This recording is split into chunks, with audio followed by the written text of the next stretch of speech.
दोस्तों आज का हमारा टॉपिक है how do metals react with solutions of other metal salts. तो कि कोई भी जो मेटल है वो किसी दूसरे मेटल सॉल्ट के साथ किस तरीके से रिएक्शन करता है। तो आइए देखते हैं क्या है इसमें। ठीक है, अदर मेटल सॉल्ट्स। तो ये तो हमारा हो गया टॉपिक। तो टॉपिक शुरू करने से पहले फिर उसके बाद हमारे पास क्या है, एक्टिविटी। तो आइए देखते हैं क्या है। Take a clean wire of copper and iron nail. तो दो नेल लेना है, यानी दो कील लेना है इस तरीके से, एक कॉपर का और एक आयरन यानी लोहे का। Put the copper wire in the solution of iron sulphate.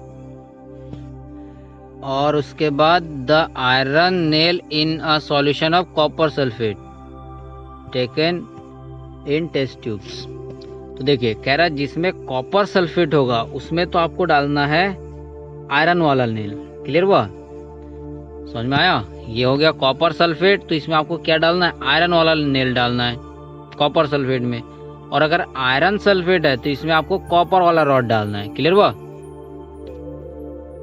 फिर उसके बाद क्या कह रहा है, record your observation after 20 minute, कि 20 मिनट के बाद अपना ऑब्जर्वेशन बताइए क्या हुआ। तो उसके लिए यहाँ नीचे देखिए और भी है एक्टिविटी।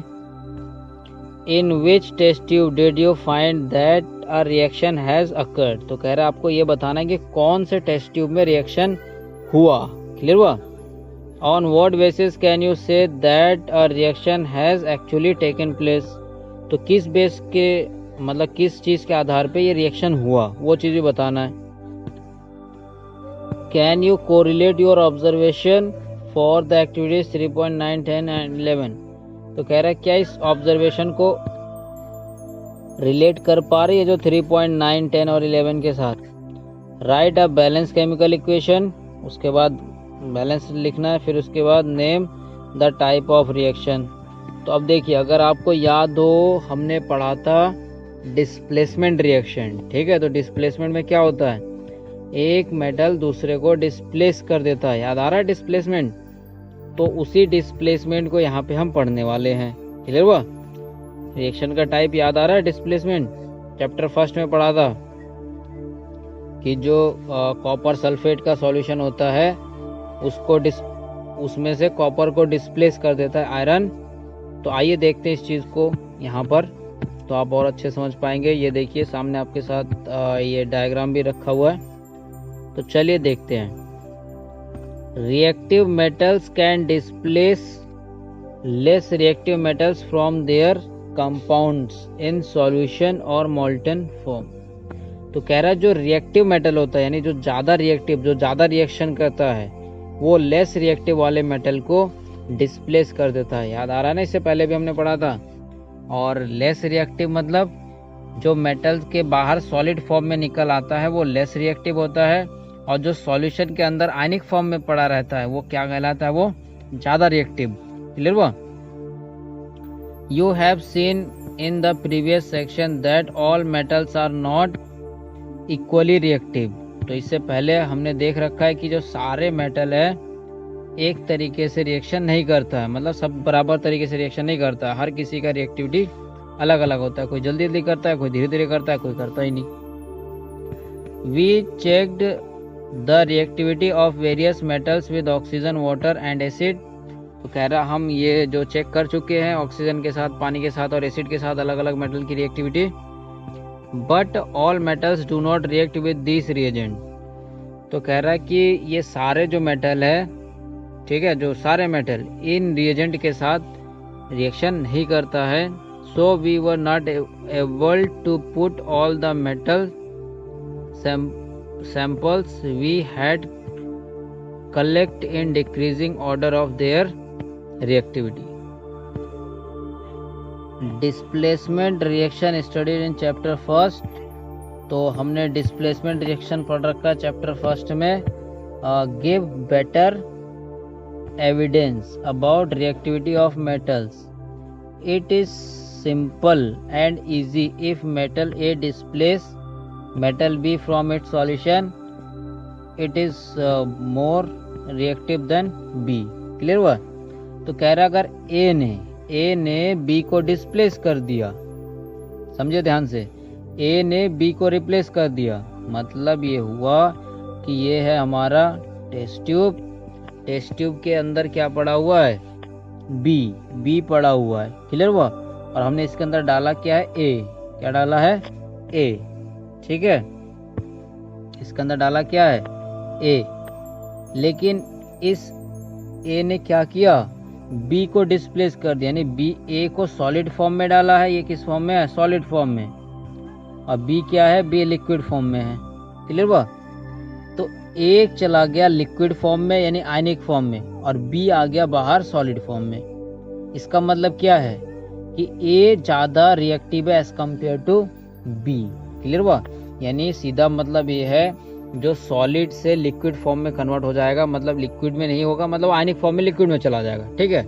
तो सिंपली समझाने के लिए मैं क्या बोल रहा हूँ कि वो लिक्विड में कन्वर्ट हो जाएगा। यानी जो सॉलिड से लिक्विड में कन्वर्ट हो जाएगा वो होगा ज्यादा रिएक्टिव, और जो सॉलिड फॉर्म में बाहर आ जाएगा वो होगा कम रिएक्टिव। तो देखिए ए ने डिस्प्लेस कर दिया मतलब सॉल्यूशन से बाहर निकाल दिया बी को। इसका मतलब it is more reactive than B, यानी कि ए ज्यादा रिएक्टिव है बी से, क्लियर हुआ। तो वही देखिए यहाँ लिखा हुआ है मेटल ए, ये तो मेटल ए मतलब ये सॉलिड फॉर्म में है। सॉल्ट सॉल्यूशन ऑफ बी, यानी बी क्या है, लिक्विड फॉर्म में है, ठीक है, यानी लिक्विड के अंदर है। फिर उसके बाद देखिए सॉल्ट सॉल्यूशन ऑफ ए, मतलब ये जो ए था ये सॉल्ट बन गया, मतलब सॉल्यूशन में चला गया, और मेटल बी को बाहर कर दिया। इसका मतलब ए क्या है, ए ज्यादा रिएक्टिव है, क्लियर हुआ। फिर कह रहा है विच मेटल कॉपर और iron is more reactive according to your observation activity 3.12। तो 3.12 के अकॉर्डिंग कौन सा मेटल ज्यादा रिएक्टिव है, कॉपर या फिर आयरन। तो आपको पता ही है कि ज्यादा रिएक्टिव कौन है, आयरन, ठीक है। तो ये देखिए आपके सामने ये सीरीज दे रखा है रिलेटिव रिएक्टिविटीज ऑफ मेटल। तो देखिए यहाँ पे अगर आप चेक करेंगे आयरन ये है, ठीक है, और कॉपर ये रहा, क्लियर हुआ। यानी आयरन ज्यादा रिएक्टिव है एज कम्पेयर टू कॉपर, ठीक है। थोड़ा ध्यान से समझिएगा, आयरन ज्यादा रिएक्टिव है कॉपर से। इसका मतलब ये जो कॉपर सल्फेट में हमने क्या डाला था, आयरन का रॉड डाला था, तो क्या होगा, ये आयरन चला जाएगा सॉल्यूशन में। आयरन कहाँ चला जाएगा, सॉल्यूशन में। और ये जो सॉल्यूशन के अंदर कॉपर पड़ा हुआ आयनिक फॉर्म में, वो कैसे आ जाएगा, वो आ जाएगा कॉपर के फॉर्म में, क्लियर हुआ। लेकिन जो आयरन सल्फेट के अंदर हमने डाला था ना, आयरन के जो सॉल्ट के अंदर कॉपर, आयरन समझिएगा अंदर क्या पड़ा हुआ है, थोड़ा ध्यान से कोशिश कीजिए, समझ में आ जाएगा। नीचे पड़ा हुआ है हमारा आयरन का सॉल्यूशन। अब इसके अंदर रॉड डाल दिया हमने कॉपर का, ठीक है। किसका रॉड डाल दिया, कॉपर का। किसका रॉड है ये, कॉपर का। तो देखिए आयरन तो ज्यादा रिएक्टिव है, ठीक है, लेकिन कॉपर तो कम रिएक्टिव है। तो क्या कॉपर इसके अंदर जाएगा ही नहीं, क्योंकि आयरन बाहर आएगा ही नहीं। इसका मतलब इसमें कोई भी रिएक्शन नहीं होगा, क्लियर हुआ। कि जब कॉपर के रॉड को आयरन के सॉल्ट में डालेंगे तो कोई भी रिएक्शन नहीं होगा। लेकिन वहीं पे जैसे अगर आयरन का रॉड डालेंगे तो कॉपर इस कॉपर रॉड पे आके चिपक जाएगा, क्लियर हुआ। और ये चीज हमने कर रखा है इससे पहले ही। तो देखिए ध्यान से, ये देखिए ये एक्सपेरिमेंट समझिए। ये तो हो गया आपका कॉपर सल्फेट सॉल्यूशन, ठीक है। इसके अंदर आयरन नेल डाल दिया और ये टेस्ट ट्यूब हो गया, धागे से लटका दिया, कॉर्क हो गया, ठीक है। तो ये जो आयरन नेल हो गया, ये आयरन नेल में क्या होगा, ये जो कॉपर सल्फेट यानी ब्लू कलर दिख रहा है, इसमें से कॉपर चिपक के आके इस आयरन रॉड पे चिपक जाएगा। तो फाइनली देखिए ये जो आयरन है ये इस तरीके से ब्राउन कलर का हो जाएगा। लेकिन इधर हमने कॉपर वायर रखा है और आयरन सल्फेट सॉल्यूशन है, यानी सॉल्यूशन के अंदर आयरन है। इस वाले में कोई भी रिएक्शन नहीं होगा। क्यों, क्योंकि आयरन ज्यादा रिएक्टिव है। आयरन सॉल्यूशन फॉर्म में रहना चाहता है तो वो क्यों सॉलिड फॉर्म में आएगा, सॉलिड फॉर्म में आने का मतलब कम रिएक्टिव, क्लियर हुआ। आपको बताया था, एक एग्जांपल भी दिया था कि जो ज्यादा रिएक्टिव होता है वो क्या होता है, वो सॉल्यूशन के अंदर पड़ा रहता है। तो सॉल्यूशन के अंदर ये पड़ा रहना पसंद करता है आयरन, तो बाहर क्यों आएगा, यानी कि यहाँ पे कोई भी रिएक्शन नहीं होगा। लेकिन यहाँ से कॉपर बाहर आ जाएगा, आयरन अंदर चला जाएगा, इसीलिए यहाँ पे रिएक्शन होगा। और रिएक्शन होगा तो देखिए ये रहा वो आयरन नेल के ऊपर देखिए कॉपर आके चिपक गया। क्लियर हुआ? तो दोस्तों उम्मीद करता हूँ आपको मैं समझा पा रहा हूँ। तो चलिए आइए टॉपिक को आगे कंटिन्यू करते हैं। रिएक्टिविटी सीरीज देख लिया, सबसे ज़्यादा रिएक्टिव कौन है? पोटेशियम, ठीक है, उसके बाद सोडियम, उसके बाद कैल्शियम, उसके बाद मैग्नीशियम, उसके बाद एल्यूमिनियम, उसके बाद जिंक, उसके बाद आयरन, लेड, हाइड्रोजन, कॉपर। तो अब देखिए यहाँ से अगर मैं सिंपली एक एग्जांपल आपसे पूछूं, क्योंकि ये तो चलिए हमने कर लिया, अब यहाँ से सपोज करिए मैं आपको बोलता हूँ जिंक, ठीक है, एक बोलता हूँ जिंक और एक बोलता हूँ कॉपर।